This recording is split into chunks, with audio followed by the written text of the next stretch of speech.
Oh, it's working now.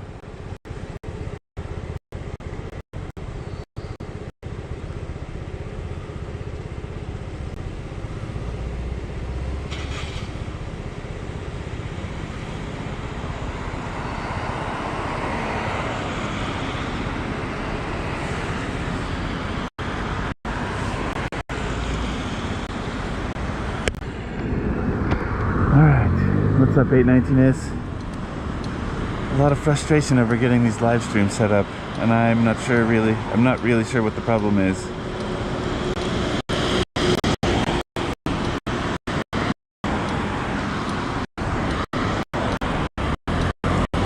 So I had a problem with my Hero 7 where it said live, but it didn't upload or broadcast anything.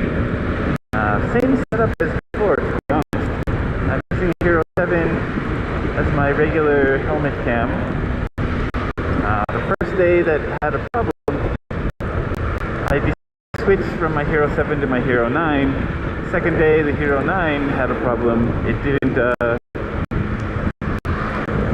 strangely, it didn't play any sound. It sounded pretty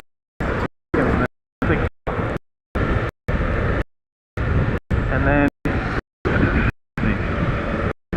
then I used my Hero 9 again. I kind of reset the factory defaults, formatted the SD card, did all the kind of normal stuff you do when a GoPro starts acting funky.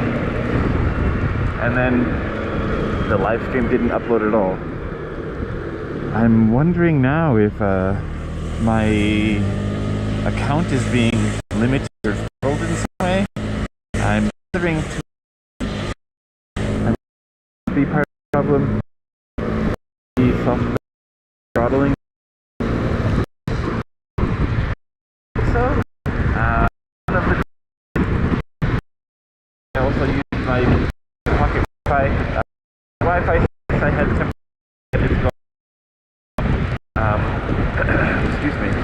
It's raining now today, so my throat's a little funky. Yeah. The pocket Wi-Fi service I set up is gone, but a few of the other previous live streams I had done with my smartphone and tethering, and they seem to be stable on regular pocket Wi-Fi, but I wouldn't say that they were bad in any way, or not significantly worse, I suppose is the way I should describe it. Yeah. I'm not sure how stable the connection's going to be. Hopefully I can make it all the way to work without the connection cutting out. But I think it's 4 days now with no live stream because of technical difficulties. And I am honestly worried that maybe I got something wet that shouldn't have gotten wet, because the day of the wet live stream, everything seemed to be functioning properly. And then the next days after that is when I was experiencing technical problems.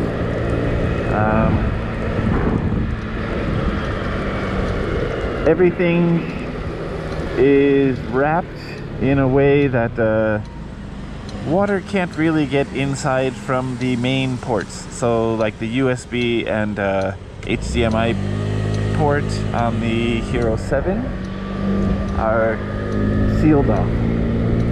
And the microphone adapter, USB and mic ports they're plugged in.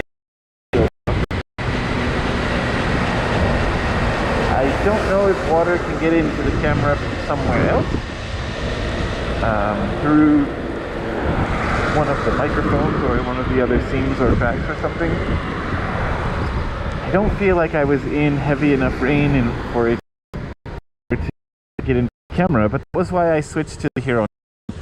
The Hero 9 didn't get wet at all, and if it didn't get wet and it doesn't, I feel like the problem lies somewhere else.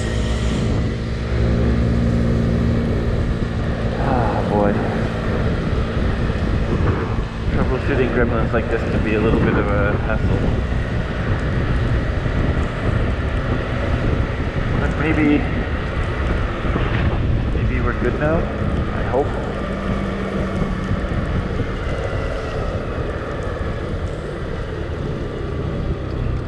Really, really, really want to pull over and see if the stream is still connected or not, but I really have to get to work.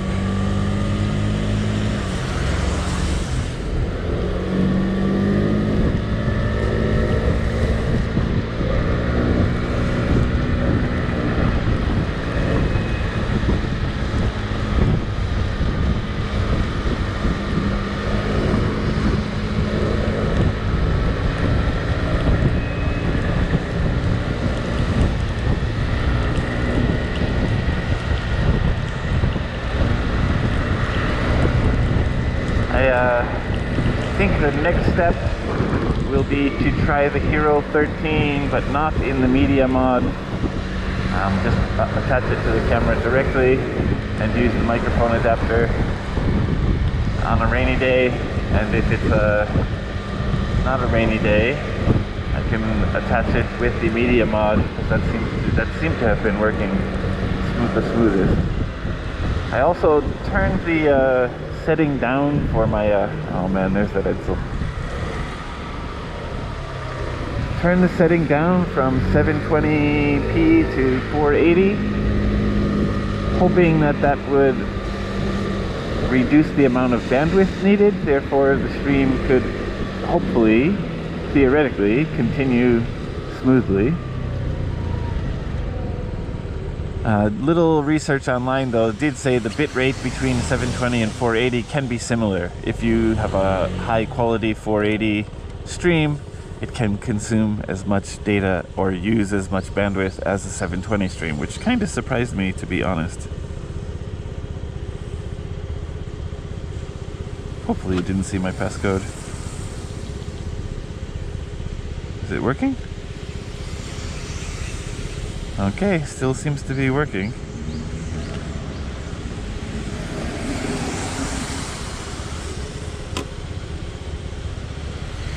Yeah, it's weird. I do have a feeling that my GoPro Hero 13 is gonna work better. I feel like the latest generations, the internals have been refined significantly more. If I go with the 13 and it runs fine, I might end up just using my 9 and 7 as cameras for different angles as opposed to the main camera for when I want to shoot other things, and cameras that don't necessarily require sound for other shoots. Yeah.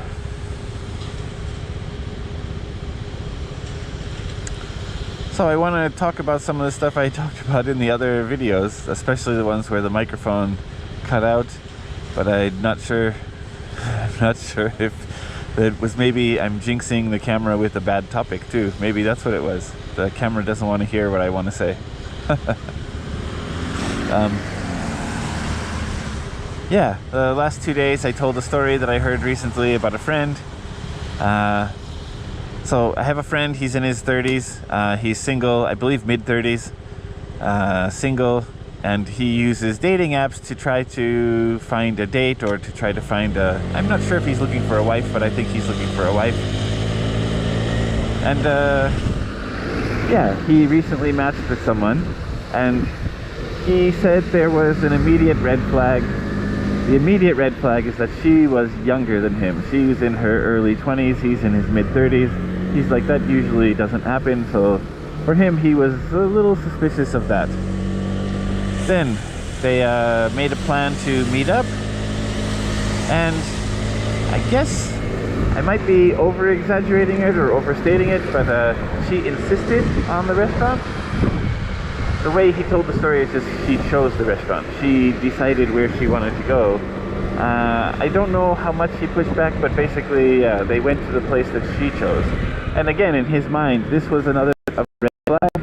I think by the end of the story, you'll see why it was a kind of big red flag. But when she had requested that place, it was just a little bit of a red flag for him. So he went to the place a few months ago, and he was waiting for her. And apparently it took her about an hour to get there. He was just waiting, and he was kind of frustrated, but still kind of hopeful for the date. And he considered that to be a third red flag. Everything was not going well, not going the way he was hoping or the way he had hoped. And yeah, again, he's a really nice, friendly guy. He just rolls with things. He doesn't get too stressed out or worked up over things. I would get worked up. I'd be kind of angry. I don't think I would have continued with the date, but that's why I'm married and not in the dating pool anymore. Yeah, so they started drinking and chatting and having a nice dinner together.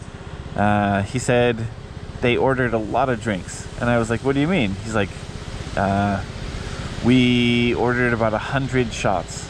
And I was like, 100, like 100 individual shots, or like 100 just like a ton of shots, or many shots? Like, are you exaggerating or are you being honest? He's like, no, honest. We ordered about 100 shots, about 50 each. And I was like, 100 shots in one night is a lot for two people. I'm a little doubtful. He said they weren't like full-size shot glass shots. They were like these mini shots. And I guess she wanted to drink them. This is the way I understand the story. So they ordered 100 shots and some beer or other alcohol and food, and he was having a good time. He was drunk, she was drunk, they were enjoying the night. Then he asked for the bill, went over to asked the waiter for the bill, got the bill, and was way higher than he had anticipated. Bill was 150,000 yen, which would be equivalent to something to like I guess like 1,100 bucks US these days. But I'm an old timer here in Japan, so I think we consider that $1,500. I think with a lot of my North American friends, we just do 100 yen for the exchange rate, which is not accurate anymore. But for lack of a better, or just for sake of simplicity, he had a $1,500 bill. And I was like, well, how did it get up that high? Were they overcharging you for something? And he's like, yeah, the shots were about 1,000 yen, or 10 bucks each. 10 bucks at 100 shots is $1,000, so just the shots were 1,000. Then the beer and the food was the other 500. And I was like, that is crazy. And then I asked, did you put it on your credit card? And he's like, nope, the place said cash only. I was like, so what did you do? He's like, I had to go to the ATM and get some cash. It's like, wow, that's a crazy story. Did she chip in? No. I had to pay for everything? Okay. He feels like he was scammed either by the restaurant owner or by the girl. But I think the conclusion we both kind of reached is that they were working together, that if the girl chose the bar because she knew that that bar owner was in on it. And the bar owner knew the girl, so when she came in, he could keep the food and drinks coming. Ask my friend if there's any recourse. Plan reaching out to the dating app and explaining something about the date, the person he had a date with profile, or if he plans to contact the police. He's like, no. Frankly, I feel partially responsible because of the red flags, and then I drank so much, so I probably, he didn't say this, but he deserved it because, you know, he should have been on guard. And I think typically in Japan, you don't have to be on guard when you're going out on a date like that, but times are changing. There's a lot more scams than there used to be. There's a lot more wildness going on these days. So yeah, he had a $1,500 date. And then the cherry on the cake to confirm his suspicions was that he logged back into the dating site. I'm thinking to connect with the girl again. I'm not sure if he was trying to reach out for another date. I should ask him that. But he went into the app, and the girl's profile was erased. Gone. Nuked. So, I think at that point he realized it was definitely a scam, and I think he's going to be more cautious in the future, especially with young girls. Yeah. So anyone coming to Japan, if you're here and you plan on using some Japanese dating apps, be on the cautious side.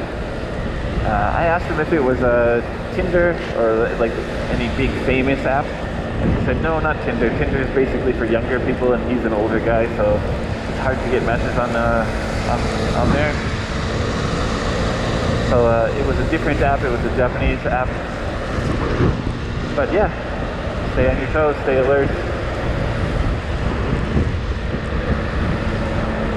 Japan, I see changing before my eyes, and it's definitely not good. I think this year there was a term, a new term coined called Yami Baito, Y-A-M-I-B-A-I-T-O, Yami Baito. Yami Baito is Yami is like dark or darkness. Baito means arubaito, which is a Japanese word for part-time job. I guess it comes from a German word. So yeah, Yami Baito is a dark part-time job. Basically, it's young people get recruited online to commit crimes, and they get paid for it. Obviously, I think if you're committing a crime, the payment you receive would be significantly higher than a typical part-time job working in a convenience store or something like that. But the number of Yami Baito has been going up. I feel like younger people now are starting to understand that they're going to get caught by the police, and the reason the criminals are outsourcing their crime is because they can make somebody else accountable and they can remain in the shadows. So I think the number of cases is going down, but there are always desperate people looking for a quick buck, right?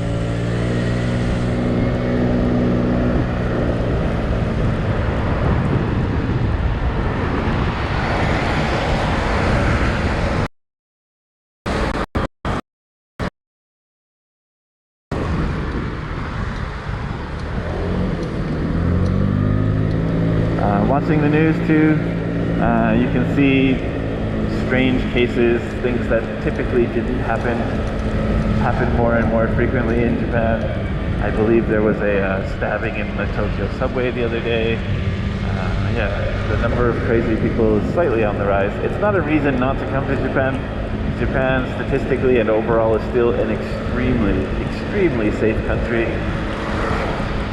These are still one-off things, but you know, the economy doesn't improve.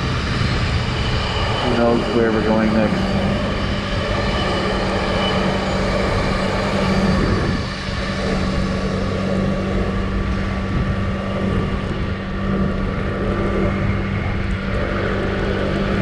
I'm a little worried the police are going to turn this way. The cop hasn't gone through the intersection yet.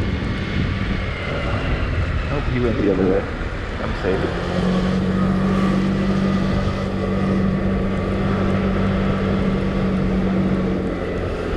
Yeah, I think it's true anywhere in the country or anywhere in the world.